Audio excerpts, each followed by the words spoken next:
Good afternoon, everyone, and thank you so much for joining today's What Moves Her Breakthrough Digital Summit. We launched What Moves Her in 2020 in an effort to raise awareness, collaboration, and leadership for women throughout our entire industry. And we had such an amazing year.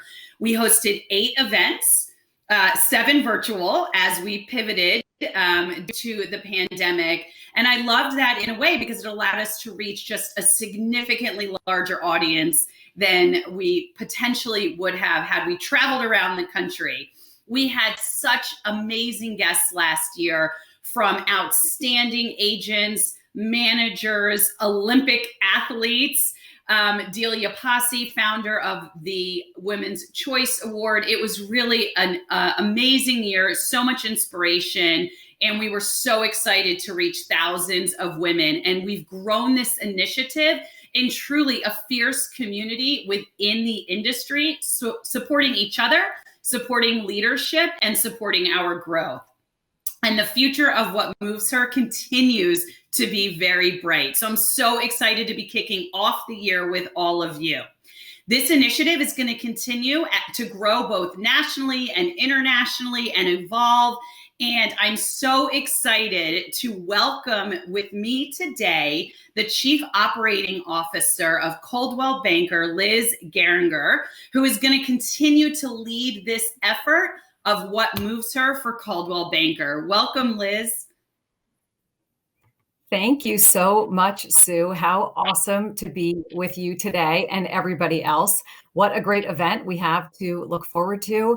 As Sue said, this event is bigger than ever. It is remarkable how many people are out here sharing this event with us today. And thank you so much to Sue, who has really created and grown this event. It's remarkable to bring so many together at one time. And an important moment. It's the beginning of a new year and a lot has been going on. So it's a great time for us to regroup. So thank you so much for being here today. We are over capacity to the extent that we're not only in Zoom, but we have a live event going on over in Teams as well. So wherever you are, you're with us and we appreciate that. In terms of what works best, we are going to make sure we have time to network. And when we do, it'll be a good time to have your microphone off of mute and so that we can share. Until we get there, we're going to introduce you to a few people. It's probably good to stay on mute, but use the chat. We love when people tell us what's on their mind, share ideas, and network in the chat function. So definitely do that, and we'll get to that networking moment. It is really exciting. We do have some quick panels today. I think everybody loves panels. So we've decided to do a few fast and hard-hitting panels. I think they're really great topics for today. So we will be making sure to hit leveraging social and video. I mean, we're all experts at that at this point, right? But we can learn even more, but it's certainly a regular part of our practice. We'll do a panel on that. We'll have a panel on diversity and inclusion, such a critical topic. It's important work that we do, and we can have a real impact in that space. And then we will get an update on the real estate market, what it looks like today. So those are our panels that we will be turning to. When we do that, we will move over after the panels to this networking piece that we talked about. We know you love that, and you'll get a chance to interact with each other and focus on some key things you'll be thinking about in 21. And we will end our meeting today with a really, truly impressive group of people, the Jill's Zeter Real Estate Group team from Miami, Florida. Unbelievable powerhouses. So they will be our finale and something you surely want to stay with us for. But in the meantime, we're first going to speak a little bit with Sue Yannaccone, who we all admire so deeply. And it's really great to get a chance to speak with you, Sue. I want to talk about the topic of our event. It's not just what moves her, but today we're focused on breakthroughs. And from the minute I saw that that was going to be the focus of this event, I was excited to get involved because I think breakthroughs can mean so many things, work breakthroughs, career, personal, but you've just had a huge career breakthrough. And I'm curious, so now you're the first female CEO of Realogy in the franchise, running the franchise group, running so many brands. Did you even think that that was a barrier that you needed to break through, or do you just keep running and gunning and doing what you're good at? I'm curious your view on barriers. Do they even exist? I'm pretty much a runner, right, Liz? So thank you, and thanks for carrying this on and being part of today's event. You and I have talked a little bit about this before, both before we were sitting in the roles we're in today, as we've gotten to know each other as sort of friends and colleagues over the years. And I'm very much a heads down hard worker, and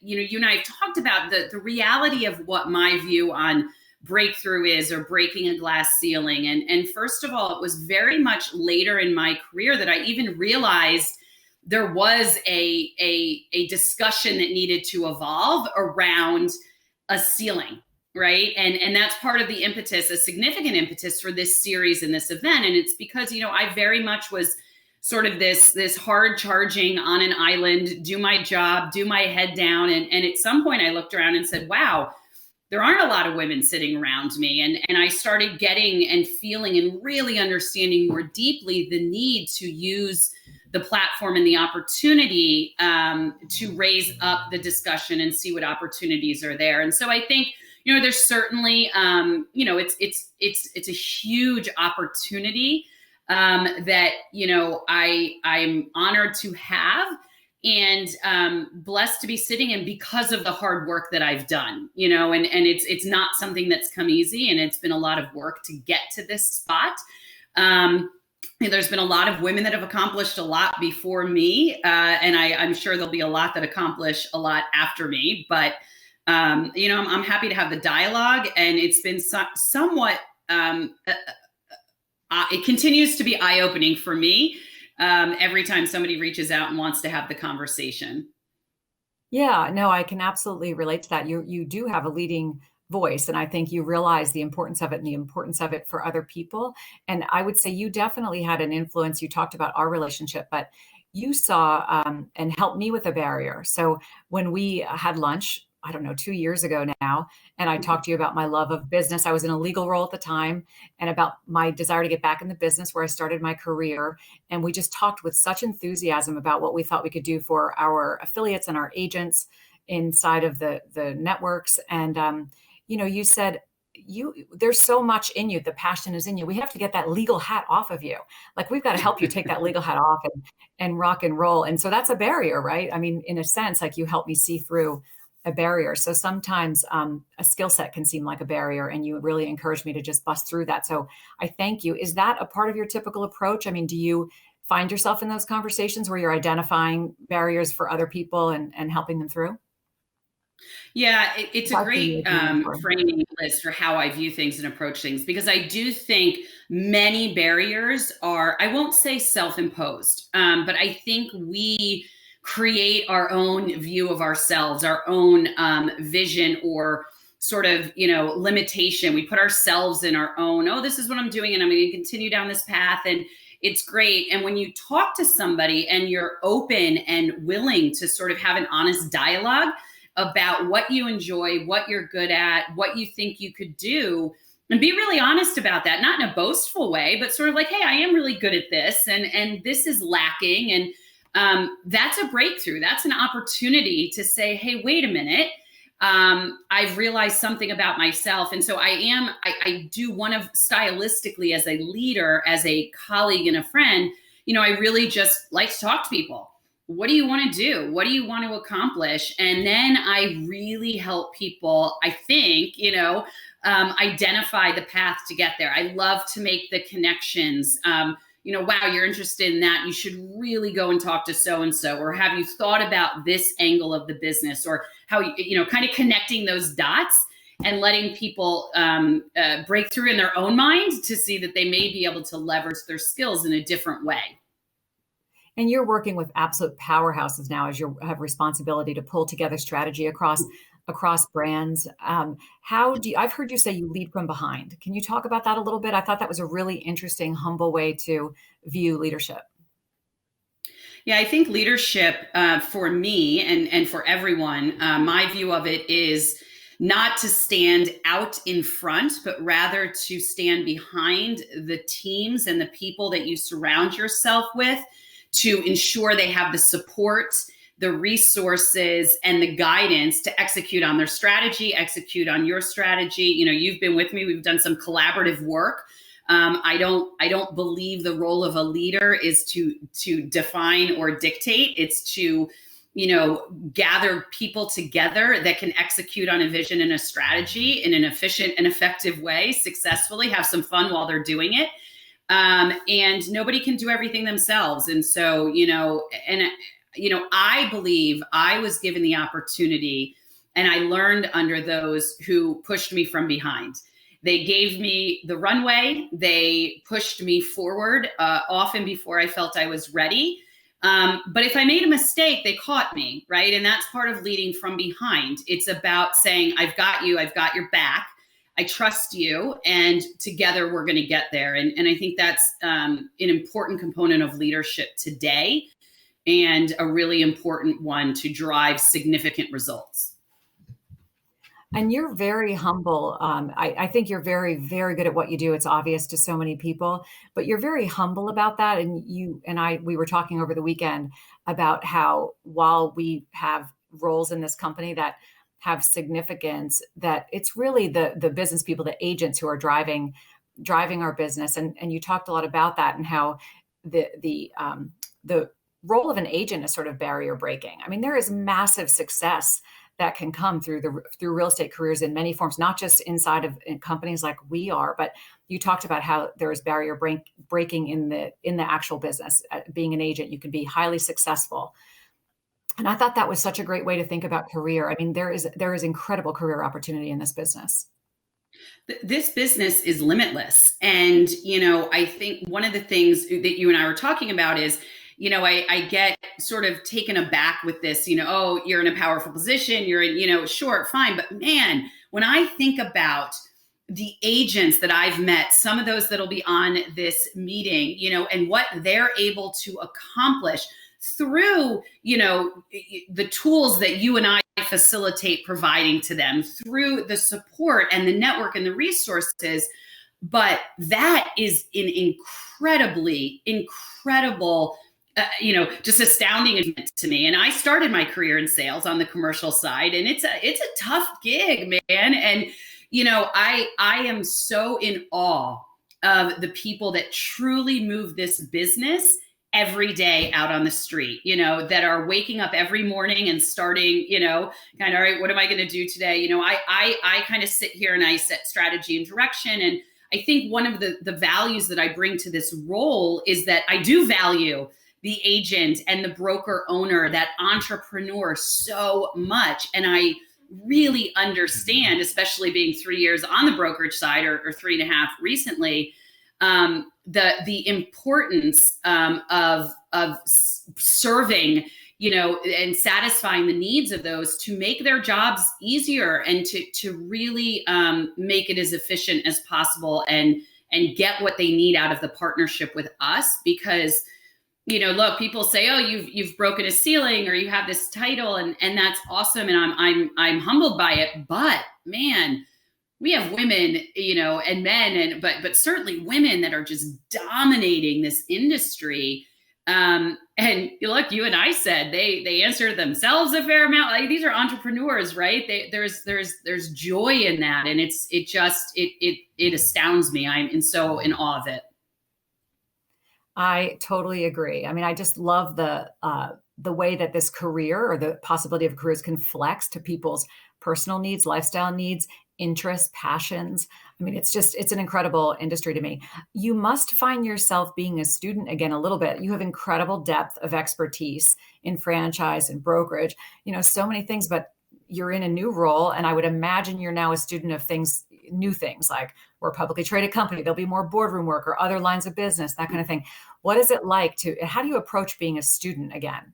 I mean, do you just admit it? I'm a student again, or what do you do? I admit it, and I love it. I mean, I think, Liz, you too are a student always. And it's one of the reasons why you took the leap for, or the opportunity to move into this role that you're in now.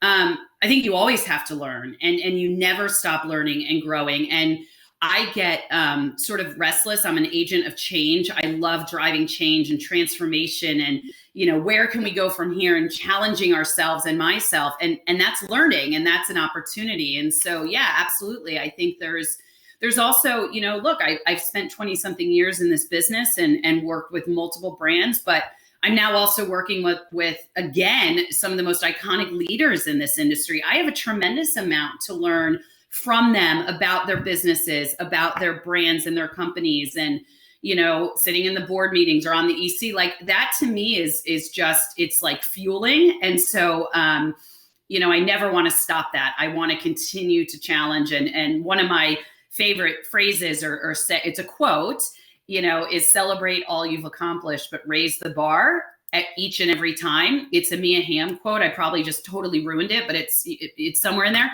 And I think that's important. And that's kind of what I live by. And it's what I challenge others to do. I love that. That reminds me, we have to hear your word. We are going to be spending some time today thinking about a word that really resonates with you. And everyone will go through this exercise today, but what is a word that really resonates for 21? I find it interesting because I have started trying transcendental meditation. And in that exercise, you pick a word that's like not really a word so that you can quiet your mind. This is the opposite. We need a word to like center our focus of 21 about, and that really speaks to us for 21. So I am very curious if you've landed on a word other than sleep. We talked about sleep should be our word. I can't say sleep. So that would be one. I meditate as well. I think I haven't not transcend whatever that one is, but I have started last year. I started meditating, and I do thoroughly enjoy it. It's the only way I sleep in any way, shape, or form now. I was thinking about my word, and I came to evolve. And I think that ties into my growth path right now. And I think I have to evolve as a leader. I have a different group of people that I'm leading. I have a different role sitting here, and you have to evolve in that. I have to evolve as a mom and as a wife. I think you have to continue to do that. So evolve is my word for 2021. I love that. And you seem excited about it. Yeah, it is exciting. I think we always have to embrace that. Look, everything changes. You never know what's coming. If 2020 taught us anything, it's that we don't know what's around the corner. And so we should take every opportunity to grow, to evolve, to, harness change and see where it can take us. Do I get to ask you your word, or is that being saved for later? I have not totally landed on my word, so don't ask me yet. Okay. I'll ask you later. I'll come back. Yeah. So usually I land on words that have to do with creativity. It's similar to evolve in that, I like to take in new things and be inspired, especially visually. And that gets my mind going. And I like to think of new approaches, which often involves simplification. But I haven't picked my word. I need to listen, get inspired by the group today. Well, I think it'll be an inspiring group. Oh, it's going to be amazing. I wanted to ask you, you win a lot of awards, which is really nice. And you sort of mentioned that along the way here, but is there any award you're particularly proud of? You have industry recognition. Is there an award that particularly stands out, or a role for you that is the thing that you're most proud of? Can I be super cheesy and say it's my best mom award that my daughter gave me? That's awesome. That's not cheesy. That's perfection. Look, it is. At the end of the day, that's my most treasured role. It's the most important job I have. And I think all of the others are wonderful, and I don't diminish them, and they're amazing. But I think they also play into being a mom raising a little girl in today's day and age. And so for me, that's the one that matters the most. That's awesome. And I'm sure that she's very inspired by you and interested in what you're doing all the time. You're running all the time. I told you I was thinking about trying to run 1,000 miles this year. And you said, I'm going to run 2021. I said, of course you are. So you're running the calendar year number of miles? It's pretty impressive. How's it going? Pretty good so far. So that breaks down to about an average of 5.5 miles a day. And I did put a little bit of an asterisk there that it is running or active walking of the dog. So not like strolling, and it's not just steps, but So good. I tend to run, get a little bit more in on the weekend. So I'm trying to make up for lost time. So my weekends, I'm sort of like, I'll see you later, and I'm gone for a while. It's good. I don't usually set goals like that, Liz. Like I don't, and actually Ryan Schneider, as part of the EC, sort of got us all to think this way. And it's kind of fun. I have a calendar under my desk, and every day I write in what I've done. And so I'm constantly tracking it. Don't ask me to add it up. I do have some ground to make up right now. And I broke my treadmill now twice during COVID from running. So I've also been freezing outside, but I think it's fun. We're keeping each other on track, right? We're going to keep each other going forward. But it's important to me to make the time and a priority for me. And that's my kind of alone time right now. And it forces me to do that. Yeah, I mean, we miss our commutes and our airplane rides and hotels or places we could think a little bit more clearly. And so Yeah. exercise, meditation, or running, it does give us a little bit of time back. I heard it from someone I was talking to the other day, and he said he does his commute every day. It's fake, but he goes, he gets showered, he goes and buys a coffee and drives the amount of time he used to commute. I think it's genius. And he says he processes an Brilliant. incredible amount of thinking during that time, which I think is brilliant. I want to close with you. We'll see each other through the event, but I want to talk a bit about integrity. It's so important in this business to have a reputation and to stand by your word and everything. I'm curious. I think it's really critical to our business success, no matter our brand. You know, it's really a very personal thing. But I would love to hear your views on that. You know, is integrity personal conduct? Is it fairness? You know, what does it really mean for you in this space? It's all of that. It is a fundamental tenet of Coldwell Banker, right? For sure. But it's like a non-negotiable within our industry. I think it's non-negotiable as a human being. You know, the ability to say what you mean and mean what you say, to stand by your word, to develop trust with people.